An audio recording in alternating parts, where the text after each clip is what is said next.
Praise be to God. Again, it's Sunday. Wala po akong kadate kundi ang ating Panginoon at si Mama Mary, my dear brothers and sisters. Our theme is so beautiful because it's the third Sunday of Advent, and we call it Gaudete Sunday. Christ, our light and joy, and rejoice in the promises of God. The light of Christ. Of course, ang Panginoon po ay punong-puno po ng hayag, liwanag. What we call this, a light that is not merely a beacon in the dark, but transformative presence that guides, comfort, illuminate our path. Of course, Jesus himself declared, I am the light of the world. Whoever follows me will not walk in darkness, but will have the light of light. John 8 verse 12. Yun po ang pangako niya sa atin. Siya po ang liwanag ng mundo. No, sino raw po ang sumunod sa ating Panginoon ay hindi na po lalakad sa kadiliman, but because we'll have a light of light. Alam niyo po mga kapatid, totoo naman po yun. Pag ang liwanag po, dinala mo sa dilim, nagagapi po ang dilim Wala pong dilim na nakakagapi sa liwanag. Kasi ang liwanag po, pag dinala mo sa dilim, for sure, magkakaroon po, unti-unti po, mawawala po yung kadiliman. When we choose to follow Christ, my dear brothers and sisters, His light reveals the beauty of God. Alam mo yung beauty of God promises, ang pangako niya. Ano ba ang pangako niya sa atin? Bigyan tayo ng buhay na ganap at kasiyasiya. Di po ba? Kaya nga po, yun po ang pangako niya. John 10:10, I came that you may... John 3:16, for God so loved the world that He gave His only begotten Son, that whoever believes in Him will not perish but have everlasting life. Everlasting life, yun po ang pangako sa atin. God assure us in His promise that even in our trials, His grace abound. No? Yung pong kanyang pong grasya ay sigurado pong mapapasa atin. Mga kapatid, sa totoo lang, di ba? Marami sa atin nakaka-experience po ng trials, nakaka-experience po ng difficulties, financially, in relationship, no? Minsan nga akala po natin magigiba na yung buhay po natin Wala nang pag-asa. Pero ang Diyos po ay punong-puno ng pag-asa. Kasi po siya po ang liwanag ng ating pong pag-asa, my brothers and sisters. There is a joy in the promises of God. Joy is more than fleeting emotion. Alam niyo po yung kagalakan po, hindi po ito yung parang more than po ito doon sa mas malawak, mas masigla yung pong sinasabi natin kagalakan. It is a deep-rooted state of being that spring from our confidence in God's faithfulness. Sabi po sa scripture in Philippians 4 verse 4, rejoice in the Lord always. Again, I will say rejoice. Tayo po ay magalak. Actually, it's Advent, paghahanda po ito. Pero ang paghahanda po natin sa pagdating ng ating Panginoong Jesucristo ay mayroong kagalakan. Because our joy is anchored in the promises of God, which are eternal and unchanging. The promise of His presence, salvation, and eternal life fills us with hope even in the most challenging time. Kami po ng mag-asawa, kami po ni Sister Emma sa aming pong buhay for 38 years in the renewal.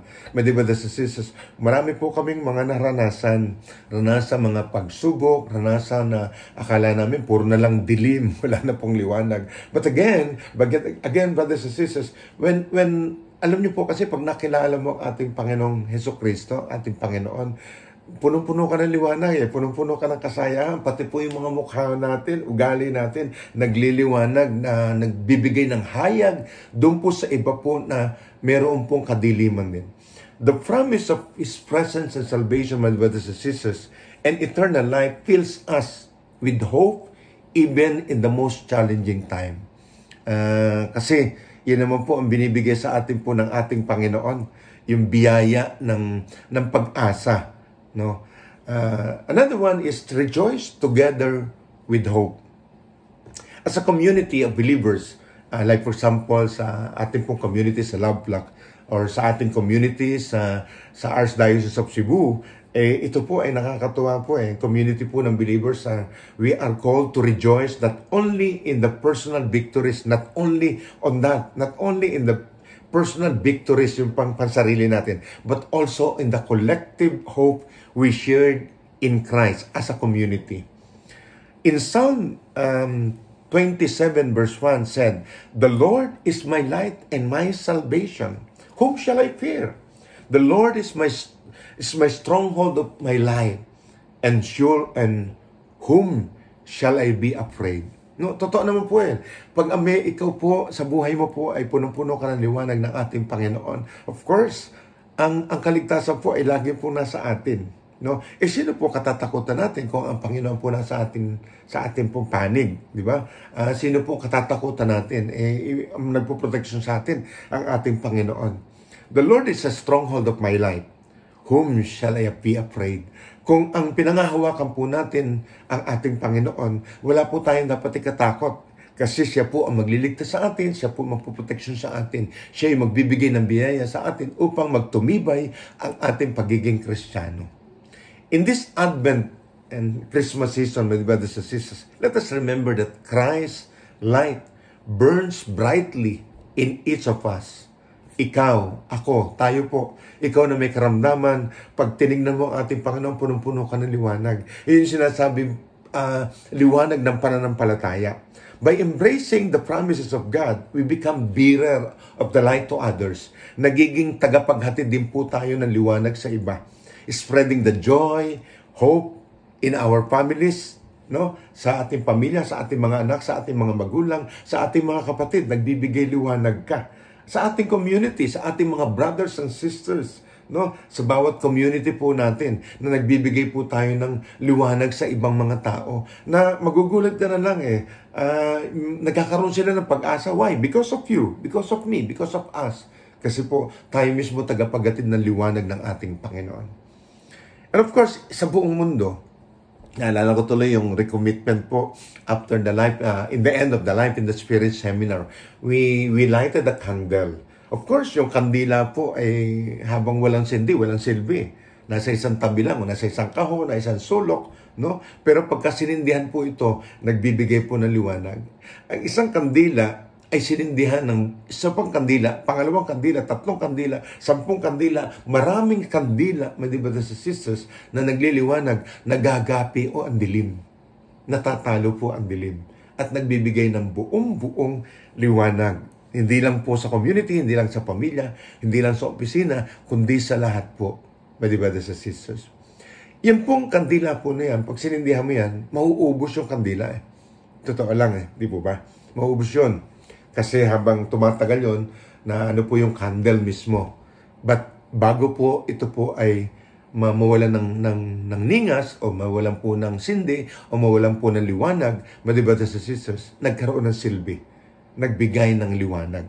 Tayo po lahat, lilipas po sa mundo pong ito. Tayo po ay mamamatay. Tayo po ay mawawala rito. Pero nawa, bago tayo nawala sa mundong ito, nagbigay tayo ng liwanag sa bawat kapatid po natin. Sa bawat magulang natin, sa ating mga anak, sa ating mga magulang, sa ating mga kapatid, my brothers and sisters, isa ka sa nagbibigay ng liwanag sa bawat isa. Sa dami po, sa 38 years po namin karanasan ng kami mag-asawa, aming pamilya, ngayon ko po napapag-isip or nakita po ang reality na ang liwanag na nagsimula po sa aming mag-asawa, nag-transcend po ito sa aming mga anak. To tell you honestly, aming po mga anak ay isa ring kahayagan ng biyaya ng ating Panginoon. Siguro sa mga larangan ng kanila pong paghahanap buhay, hindi lang po sa simbahan, kundi po sa kanilang mga kaibigan, sa kanilang kapwa, silang po ay nagiging bearer po ng liwanag ng ating Panginoon. Kaya ang laking sobrang pasalamat aming mag-asawa. Why? It is because of that simple Life in the Spirit seminar. A candle for me and for my wife and for my family.